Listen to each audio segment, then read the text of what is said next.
diretso na po yung natin ito. Kaya naman ang dito po tayo magpapagod. Oo. Ang ikuan po ninyo, ilang taon na yung kalamansi? Dalawang taon na. Taon. Ito yung bunga. Ang lagay po natin ay pwede na po kalahating kilo. Kalating bunga. Eh kasi malabong na yun, di ba? Oo, malabong. Para makakakuha na yan, matikman yung lalo. Mataas pa sa akin. Ay, mataas.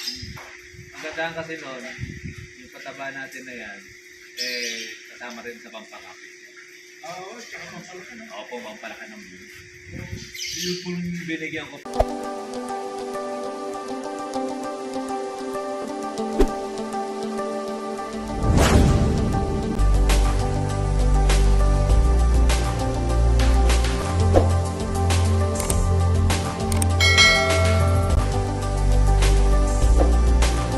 Inyo. Siguro mga 2 months. 2 months. Ito pwede na po yung buwan naman siya. Itong pagkatapos po ulanan na ito. Hey, yung aso. Pwede na po natin i-call siya. Po na lagyan po natin ang pwede. Isa na lang sila. Hindi, okay na po ito. Pagkatapos po doon, pag halimbawa siya, na Nakala ko na natin, diretso na po yung natin ito. Kaya naman ang dito po tayo magpapagod. Oo. Ang ikuan po ninyo, ilang taon na yung kalamansi? Dalawang taon na. Taon. Ito yung bunga. Ang lagay po natin ay pwede na po kalahating kilo. Kalating bunga. Eh kasi malabong na yun, di ba? Oo, malabong. Para makakakuha na yan, matikman yung lalo.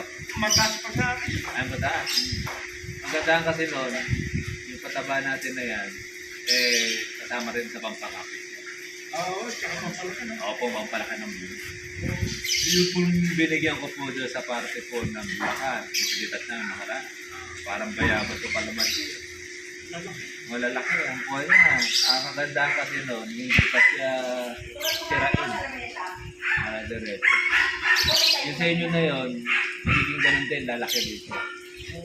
Kaya lang, kapag po kayo po ay nag-uulang siya, ang tendency kasi nun, sumusobra sa nitrogen ng mga kuha.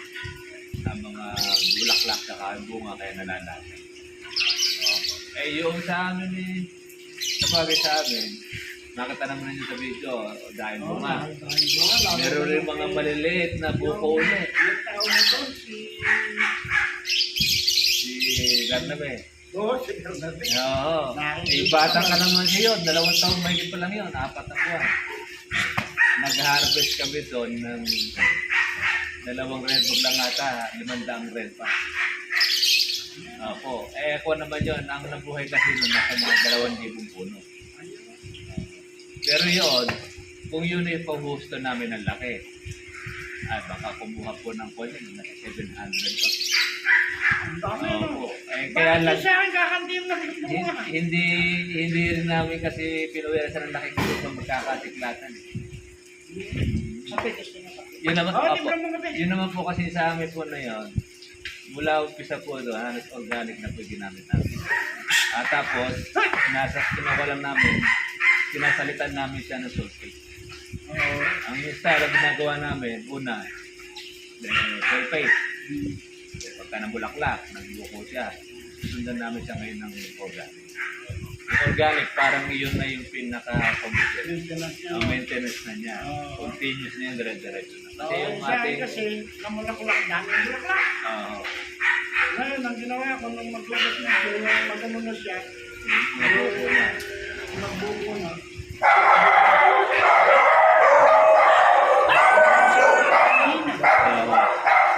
Ayun, ako na siya, gano'n na po. Dapat kasi yung ano, Magkano na po ito? 1,000. Oo, swerte po. 1826. Yung uli. Yung huli. Yung huli. Sige na po, sige po sa lipo. Hindi. Kasi naman. 18 yung nauna. Yung nauna. Ayun, swerte. Tapos yung huli. Yung maganda doon, pake. Ayun naman eh. Mabigat po sa timbang. Kaya lang, hinahanap ako ng bunga. bunga. Mhm. Yung kabila, mahina ang bunga. Baka po yung kabila, marami kayong napitan. Yung mahina bunga. O yun, kasi pagka po marami kayong napitas dito, Yung una, yung una, magpapahilog pa lang po kasi yun. Yung konti yung napitas ng mga bunga, yun may ng marami. Yung nakagandado sa Asia. Kaya hindi po pwede po yung kalamansi. Halimbawa, napitas sa bunga yun. Eh, huwag ka mag-expect na maraming bunga ang kasunod. Eh, kasi napitas yun eh. Magpapalaki na lang po ulit siya. Yun ang kwento. Yun ang kagandahan po ng kalamansi. Pero yung kung pinagpitasan nyo po na yun, lalabas ang po ngayon ng bulaklak. Yun yan. Ang bawa, gano'n yan. Sinasabi ko yung mataba. bakit kanya dito kakatin bunga? Dito maraming bunga. Oo, gano'n nyo. Kaya, Sino mo? Di, ang pipino ba hindi ba selan? Hindi naman. Basta lalagyan mo lang siya ng balag. Oo. Pero ang pipino hanggang sa magkano ang nagiging taas ang presyo niya? Gano'n. Eh, bawi ka rin pala pag tumaas pala pipino. Kaya lang, napakadali ng bunga. Oo. Hindi kagaya ng kuwan. 3 months lang ba ang kuwan niya mula sa pag-harvest ka? Halimbawa ay, parang gano'n. Gano'n, 3 months lang. Kasi 45 days lang yung umumunga na. Mabilis lang pala ang kuwan. Sabi, madali rin palang mamatay. Ay, para sa sitaw rin. Hindi, sitaw, medyo matagal yung Matagal-tagal din ang sitaw. Kumbaga sa sitaw, marami ka pang pwedeng ma-harvest doon. Problema ngayon sa sitaw, sisira yung bulaklak. Bunga. Ang problema, pagka nag-araw, makikita mo mamumula. Nagkalagas na yung bulak. Nalagos na yung bulaklak. Tapos ayaw rin kasi ng sitaw yung masyado natutubig. Maselan. Kaya ngayon, tumaas ang presyo ng sitaw. Yung ang palaya rin, Yun, isa rin sa problema rin yun. palaya, laki ng kamahalang buhay. Oo. Pero ngayon, parang mataas yata presyo ng palaya ngayon. Kamahalang 100 na yata ngayon ng per kilo, ano? Ang ganda. Problema, maraming nalubog na ang palaya. maraming nasisira. Kaya malaon na itong habagat na yan, maraming gulay na sisirain. Ang hindi lang po masyado maapektuhan ngayon dyan, kalamansi. Kasi ang kalamansi, kahit malubog, buhay pa rin ang kalamansi. Yung kalamansi, matatag. Opo, matatag yan. Mula na umaraw, nagbubunga siya. Tsaka kagandahan po sa kalamansi, kailangan mo sa araw-araw. Kahit sa palengke. Galing yung palengke. Siya, nagkuha na po, nagdeliver. Magkano kalamansi ngayon buwan niya? 1-1. Abay, maganda-ganda ang presyo. Dito, Dapat pala, pumunta ka na Nueva Ecija. Mura lang. Mura lang, kaya lang, medyo malayo nga lang. sabi ko nga sa'yo 700 nga lang Oo, maganda ron. Alam mo, maganda yung pag halimbawa yung ganyang pag naubusan ka ng kalamansi, doon pumunta.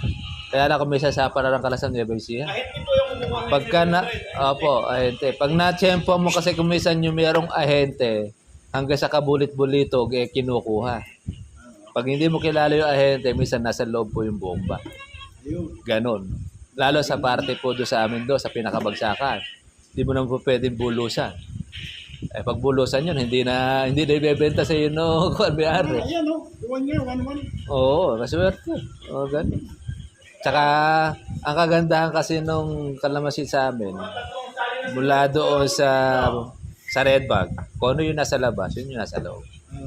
Opo, malalaki. Tsaka ako, masisiyahan ka, kata mo yung pinuto namin sa may Bulacan.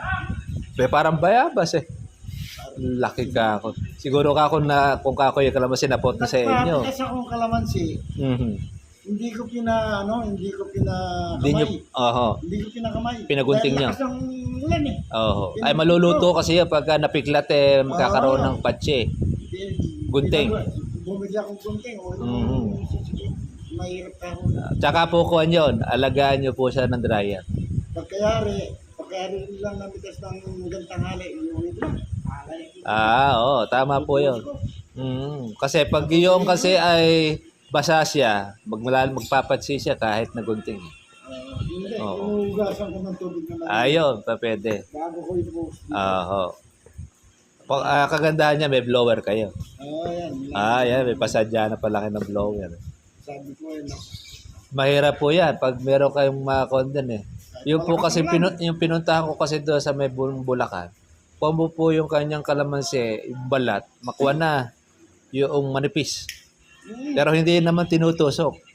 Kumbaga sa kuwan, Talagang pitas. pitasin na talaga. Oo. Eh, konting kung alam mo minsan, nalalamog. Pero kayo naman, nakadaang red bag pa. Ang siguro, naging reject lang niya na nasira, nasa 4 na red bag. Yung naluto. Eh, hindi mo talaga maiiwasan yun. Eh, kung minsan sa pagkakarga, tapos minsan sa mga natutuklap, yun, nakukuha doon. Pero ang usapan naman namin na may-ari doon, mag-ahati sila ng bayan. Hati yung nasira noong kabila, hati rin naman yung bayan na kumuha. Hindi naman po pwede ipapasal lahat niya doon sa may-ari yung kuha. No. Eh kasi nung kumikita siya, na-deal niya ng 2,000 yung kalamansi. Eh kasi noon yung, doon kasi ang lakad lang, nasa 1.7 lang. Eh kung mo nakita yung malalaki ang kanyang ko, pinag-aagawan doon sa binabagsakan. Oh.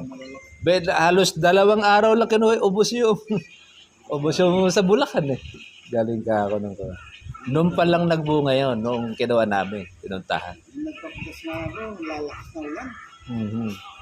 Diyan po, pag ganyan malakas po ang ulan, pag hindi mo kabisado yan, malulutuan ka.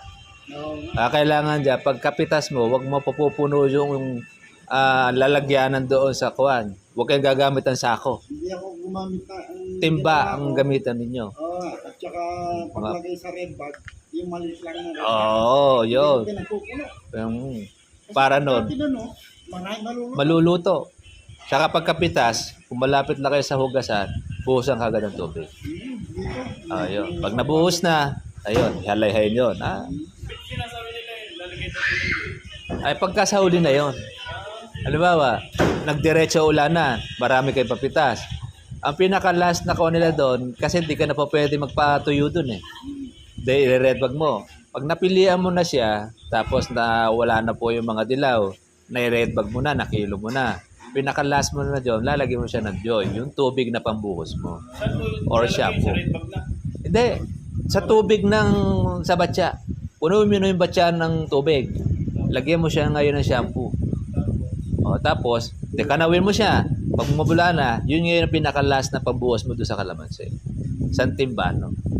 Dito, nakalagay dyan, gano'n. Oo, kasi yung kasing siya, hindi po, yung naka-red bag na siya. Yung pinaka-last na. O, basta't nakakuha na. Hindi po pipisigan. Halimbawa, napilian nyo na po siya. Natanggal nyo na yung hinog, nakilo nyo na. Yung ready to biyahe na. Bago ibiyahe yon, yung pinaka-final niya, uhugasan nyo po siya bubuhusan nyo lang ng medjoy. Bawa, sa isang drum, lagyan nyo po siya ng joy or ng shampoo. Pabulayin nyo siya. Yun ang gawin niyo pinaka-panghugas. Pinaka-last niya para yung... red bag po yun. Hindi, naka-red bag na siya. Napilian nyo na doon. Huwag ka diretso yung ulan. Pero pag naka-blower na ganyan tuyo na, hindi mo na kailangang hugasan. Ang inuhugasan lang pagkabasa.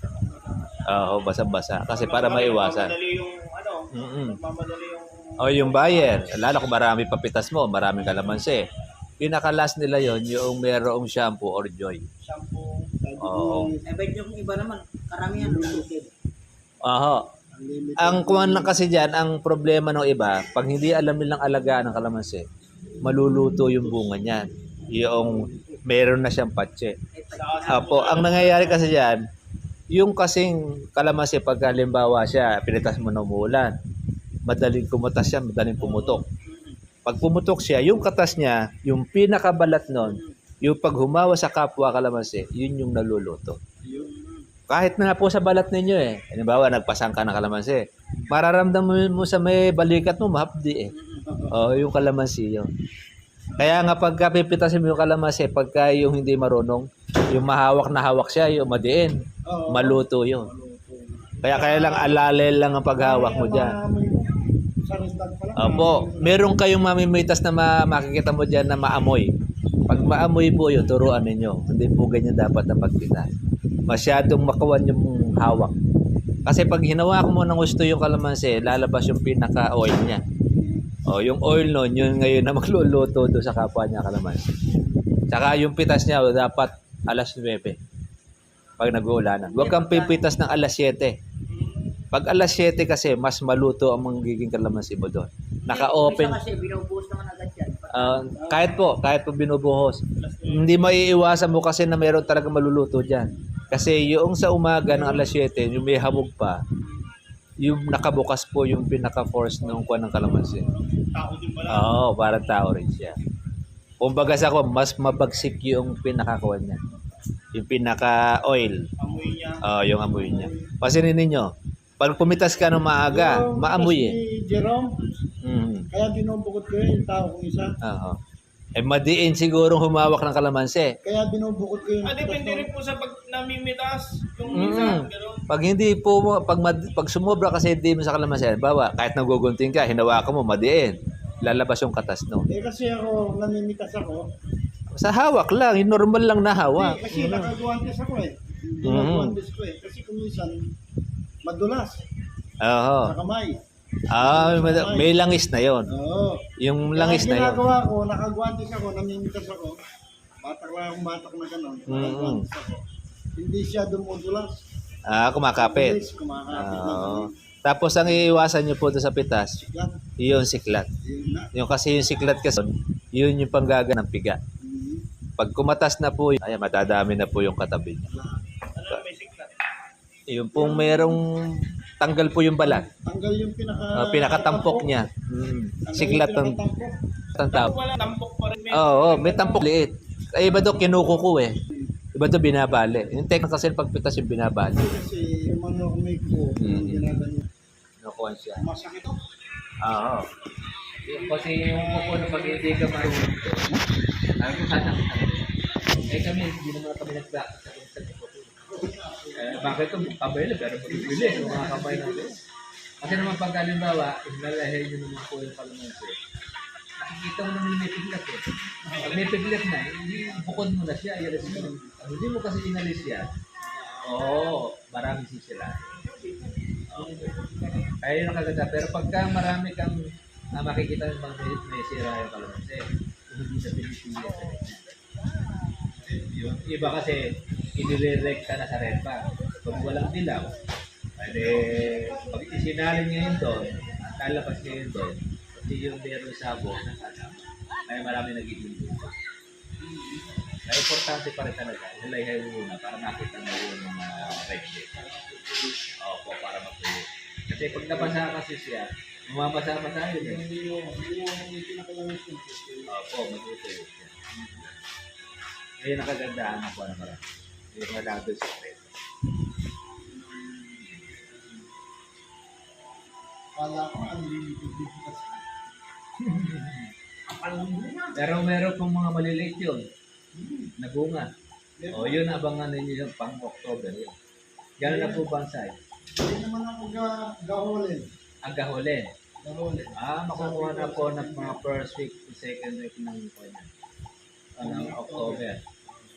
Pero pagka katapusan na ng November, ng October baka medyo silay-silay na. Ang medyo iiwasan lang natin itong September. Yan talaga putik ang presyo kahit anong taon na magdaan. Yan talaga ang kamurahan. Nagtataka ako nung linggo, pumitas ako. 1.6 pa. Ilang araw lang pinangin ko. Kinabukasan lang. Bagsak natin ano. Bagsak na. Nag 900 to po na.